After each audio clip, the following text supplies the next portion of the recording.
The rain came down in relentless sheets as Emily hurried through the crowded market. She had been out running errands just like any other Thursday, her mind busy juggling the task at hand: groceries, bills, and the never ending to do list that seemed to follow her around.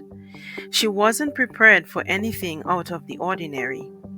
And yet, as she made her way past a small, old fashioned booth selling handcrafted trinkets, she saw him, a peculiar man, dressed in a worn, long coat, standing under the canopy, staring directly at her.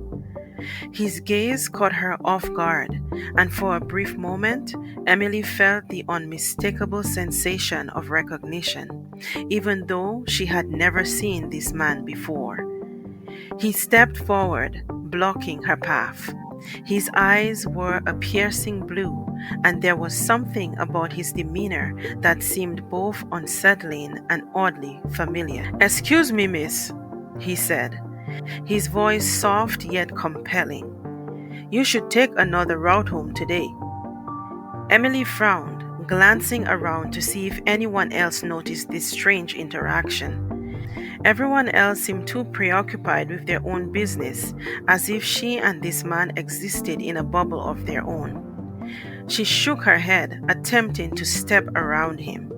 "Thanks, but I think I can find my own way," she muttered, irritated at his intrusion. The man didn't budge. "Please," he continued, his voice almost pleading. "There's something waiting for you on the road you usually take. It won't end well." Emily narrowed her eyes. How could he possibly know which road she usually took home?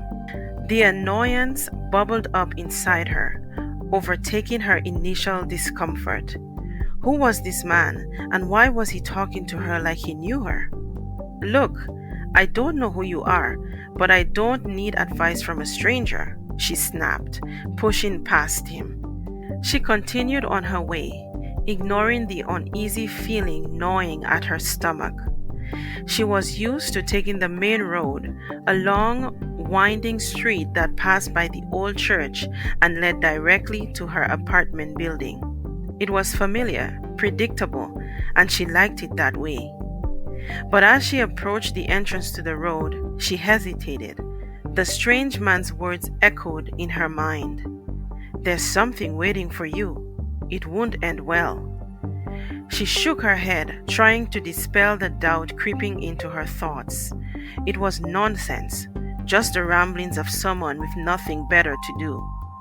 Still, her feet felt heavy, her steps slowing as she considered her options. After a long moment, she sighed and decided to take a different route. It was longer, winding through narrow alleys and past unfamiliar buildings, but at least she wouldn't have to think about the strange man anymore. As she walked, Emily couldn't help but feel a growing sense of unease. She glanced over her shoulder more than once, half expecting to see the man following her. But the streets were empty. The only sound, the steady patter of rain on the pavement. When she finally reached her apartment, she let out a sigh of relief.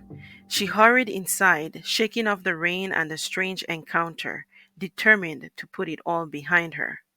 The next morning, Emily's phone buzzed with a news alert. She glanced at the screen, her heart skipping a bit as she read the headline: "Serious accident on main road leaves two injured." The article detailed how a car had lost control and jumped the curve, right at the spot where she usually walked on her way home. Emily's stomach twisted, her mind flashing back to the strange man and his warning.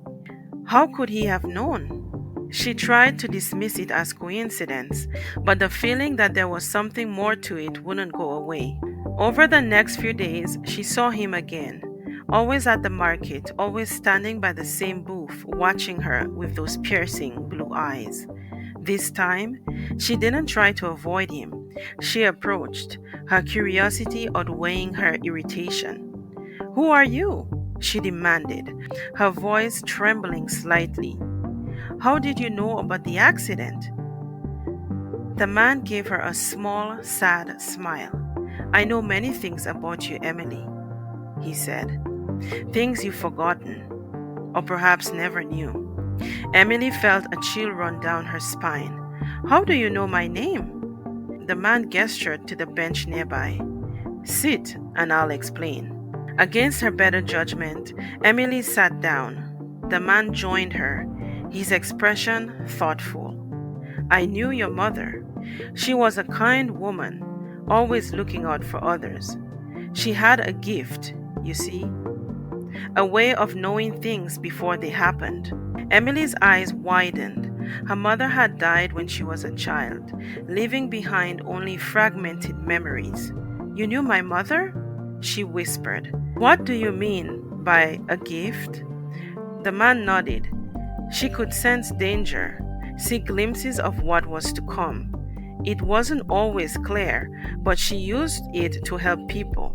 And you, Emily, you've inherited that gift, even if you don't realize it yet. Emily stared at him, her mind reeling. That's impossible. I don't have any gift. The man smiled gently. You do. You felt it, didn't you?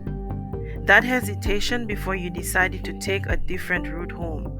It was your gift, warning you. Emily's heart pounded in her chest as she remembered the uneasy feeling, the sense that something was wrong. Why are you telling me this? She asked. Because you need to understand who you are, the man said. There will be more times like this, more moments when you'll have to trust your instincts. I'm here to help you, just as I helped your mother.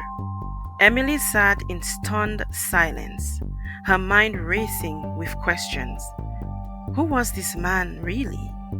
And how much did he know about her life? But deep down, she knew he was telling the truth. The feeling she had experienced, the warning she had ignored, it all made sense now. She looked at the man, her irritation replaced by a newfound respect. So, what do I do now? She asked. The man stood, offering her his hand. Trust yourself, Emily. And when the time comes, I'll be here to guide you.